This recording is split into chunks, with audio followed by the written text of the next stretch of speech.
am I in this business to be a player and a real true blue entrepreneur, or am I just kind of saying it on my Instagram profile because I kind of want the daps for that? How old are you going to be before you start to experience life like you want it? I want to tell you right now, whether you like it or not, there is a better way to do business. Hi everyone, welcome to the Business for Builders podcast. Welcome to you if you're in YouTube land. My name's Max, I'm the CEO at Smith & Sons, and good to catch up with you again. Appreciate you tuning in.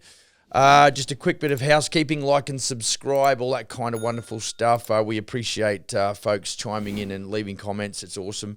And also don't forget we have the Business for Builders VIP Facebook page that you can shoot across to, and if you're a good sort, I'll let you in.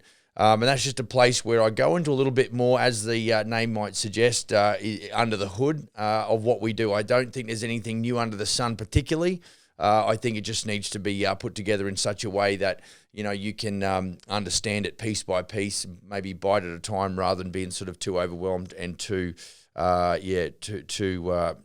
information at once. So there, look, 3 to 7 minute videos, and we get on the whiteboard and do a bit of stuff around that. So shoot across and check that out. Right, so today, as usual, want to give you some steak and potatoes. Want to really give something to you that you can sort of think about and possibly implement straight away. Even sometimes not from a practical standpoint, but sometimes from just a purely an idea standpoint, something that might get you thinking about a different aspect of your business, and something that might help you improve your production line and your profitability is what we're about. So today I'm going to chat real quickly about organization, innovation and execution, and intention. And there's some pretty basic subjects, but you know, I think we can get so busy sometimes doing whatever we do in our business, and we don't really think about structure. And so to me, you know, structure as it relates to the way we think, but also the way that we operate our business, maybe, you know, through all aspects, you know, through the sales process, through the construction phase as well. And so, you know, we really, I think as builders, we know that organization is super important to our ability to execute efficiently. And so, you know, like one guy said to me, everything has a place, and everything should be, you know, everything has a place and everything should be in its place. And I think, you know, guys that run trailers, if you're a carpenter by trade, or any other trade for that matter, you'll know that if you go into a guy's van or trailer and have a look at it and it's an absolute mess, then that says something about the way he or she thinks and how she goes about, or he goes about, sort of delivering their services. So we know it in concept, but do we actually execute, or do we actually go about doing it? Organization is not a destination as such, it's a journey. I think for a lot of us, we start out, you know, if our sandbox is quite small and we don't have much going on, it's quite easy and quite simple, and you're in control of all aspects as it relates to organization. The minute you start, extending to third parties, particularly other humans, all of a sudden it can turn into a shit show pretty quickly. So, you know, I think it's going to require from you and I, if we are going to try and tick a box of organization success, and knowing full well that we know that organization isn't a destination, it's kind of an ongoing thing.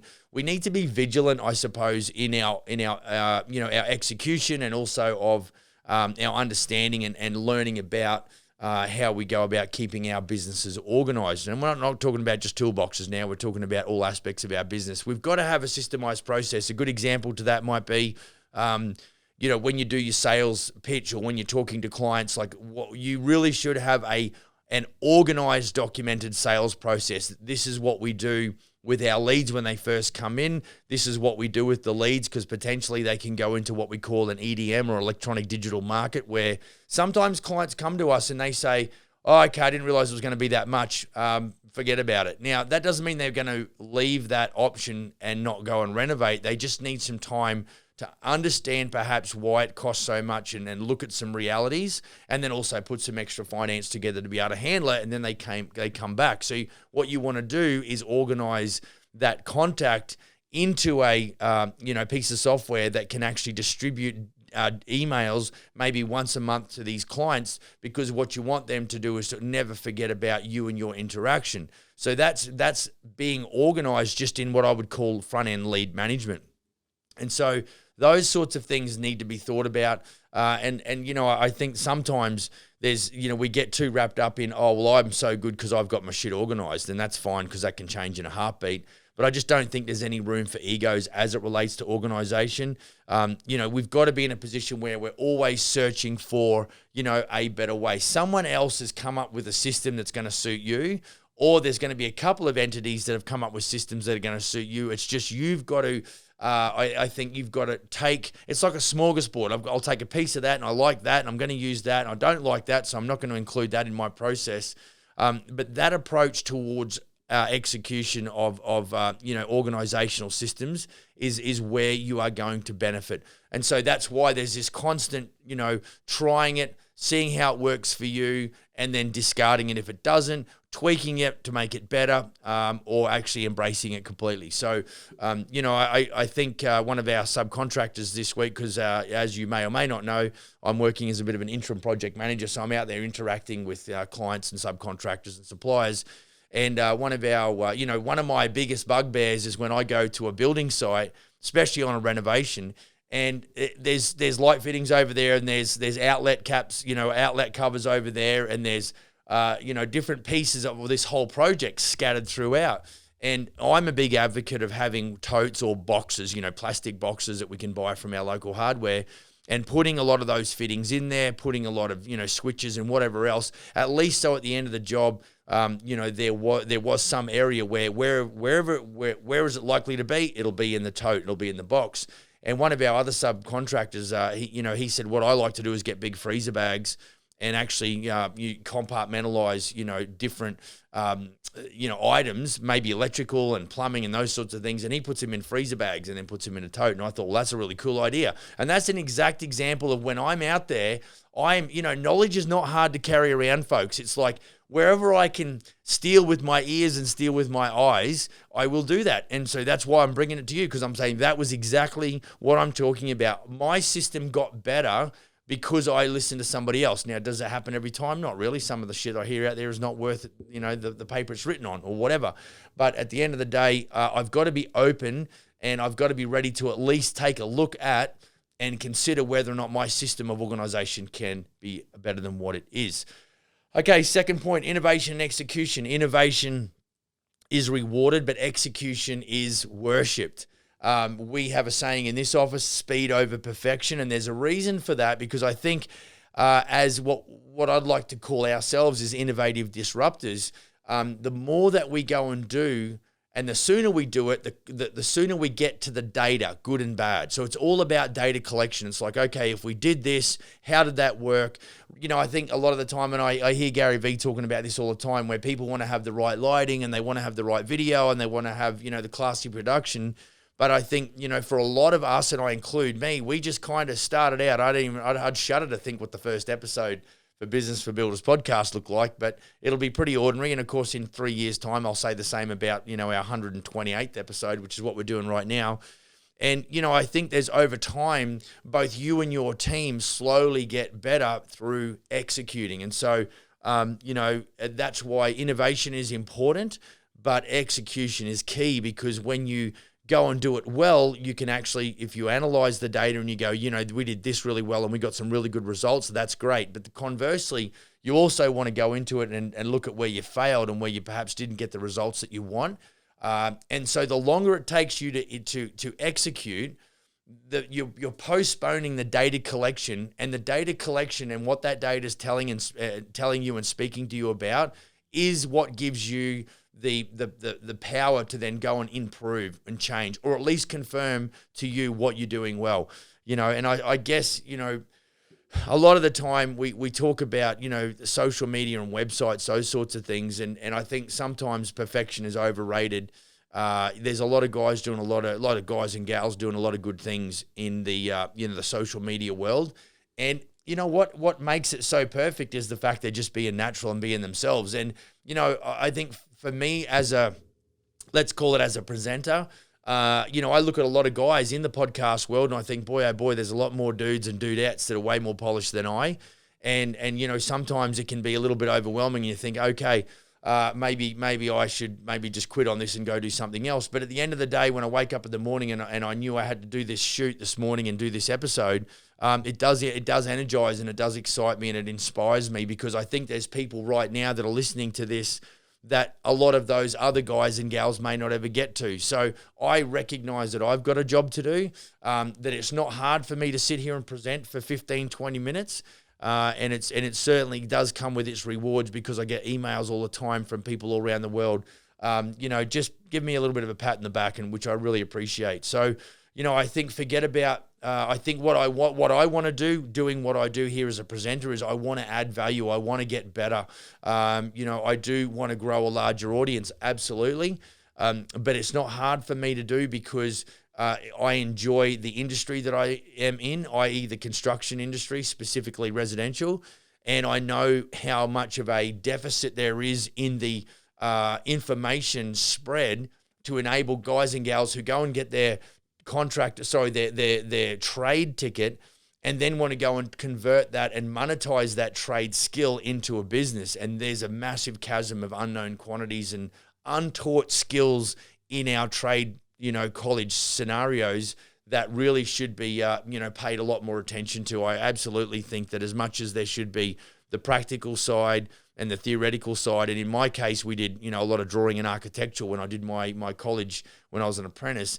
There should absolutely be if there's not already, a fairly deep module around financial management and business mindset. And so, shout out to anybody who's in the in that training circle where they could start implementing. I think that's a massive deficit. So, innovation, execution.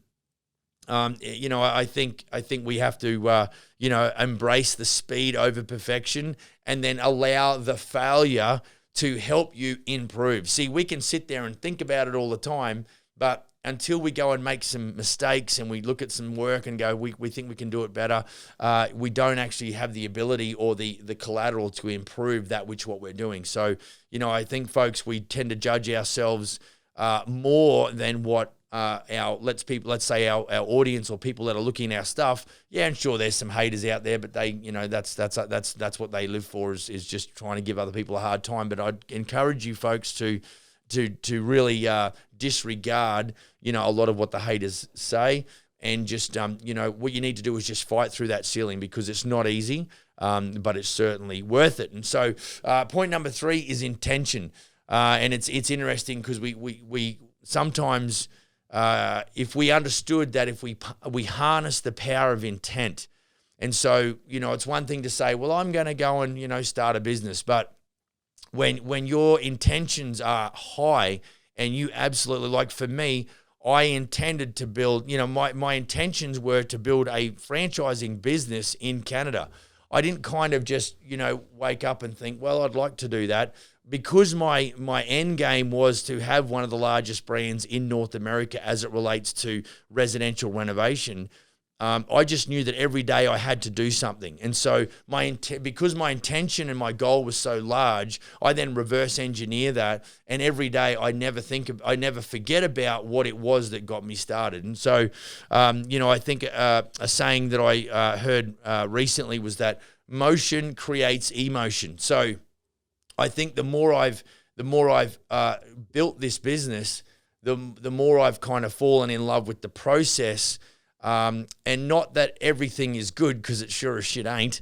But I think what I fall in love with, is that going back to organization, the more failures that I've experienced in this business, the better it has made me. Now, those failures can get on top of you and shut you down. Absolutely. And I've felt that.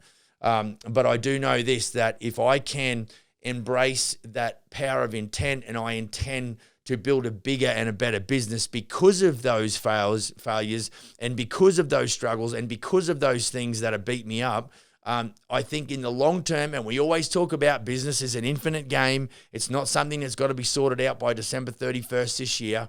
There is always next year. And so if you don't quit, you will win. And I think this is my takeaway for today. Harnessing the power of intent is that there is no room for procrastination. Why put off for tomorrow what you can do today? It's all about implementing right now, speed over perfection, doing something now that's going to give you data tomorrow that you can use to, enhance your ability to execute. And I think I shared the story about the donkey down the well and how that people were throwing dirt on him and the fact that, they thought, well, he's never going to get out. He's going to die down there, so we might as well bury him. But every time somebody threw dirt on the back of that donkey, he just shrugged that shit off and he stood on it and he used that to elevate his position. And there's nothing worse. You and I both know there's nothing worse than having a competitor that you hit so hard and just keeps getting up again. It's like, when does this guy ever say die? When does this gal ever quit? And bottom line is, this is the intention in your heart and in your head that you need to resolve to the fact that, am I in this business to be a player, and am I a real true blue entrepreneur? Am I a purebred entrepreneur and business owner, or am I just kind of saying it on my Instagram profile because I kind of want the daps for that? This is why, because I know I'm out here, I'm doing entrepreneurial shit and it's freaking ugly and it's a bloodbath.